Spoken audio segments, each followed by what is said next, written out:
যে গৌর দেখেছে, যে তাই দেখেছে, সে বলতে পারে না, তার চোখের জল দেখে বোঝা যায় সে গৌর পেয়েছে। সে গৌর পেয়েছে। যার আছে সে কি বলে নাকি লোকের কাছে যে আমার আছে, আমার আছে? শ্রীমৎ রামদাস বাবাজি মহারাজ বৃন্দাবনে দাস গোস্বামীর সমাধির সামনে বসে কাঁদছেন, আমার গৌর পাওয়া হলো না, আমার নিতাই পাওয়া হলো না। আমাকে জয় নিতাই বাবা বলেছিলেন ব্যাসঘেরার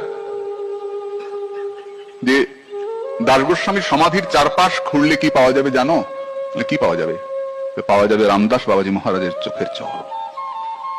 হাউ হাউ করে কাঁদছেন, আমার গৌর পাওয়া হলো না। এই সময় সিদ্ধ রামকৃষ্ণ পণ্ডিত বাবা এসেছেন, এসে ডেকে বলছেন, রামদাস সত্যি করে বল, গৌর পাসনি, নিতাই পাসনি, বল পাসনি। বাবাজি মহারাজ চুপ করে আছেন, পাইনি বলবেন কি করে? পেয়েছেন তো। চুপ করে আছেন, পণ্ডিত বাবা জিজ্ঞেস করছেন, তাহলে বলিস কেন পাইনি পাইনি, কাঁদিস কেন পেলাম না বলে? বাবাজি মহারাজ উত্তর দিচ্ছেন, ভয়ে কাঁদি, পেয়েছি বলে গরব করলে যদি হারিয়ে যায়, যদি চলে যায়। যে বড় লোক সে কি বলে বেড়ায়, গো আমার সিন্ধুকে অনেক টাকা আছে? কি করে বোঝা যায়? ওটা ঠাঁট বাটে বোঝা যায় টাকা আছে। তেমনি সন্তের আনন্দে, সাধুর চোখের জলে অশ্রুকম্প পুলক আনন্দে বোঝা যাবে তার হৃদয়ে গৌর আছে। সাধু ভাবে বলে বেড়ায় না গৌর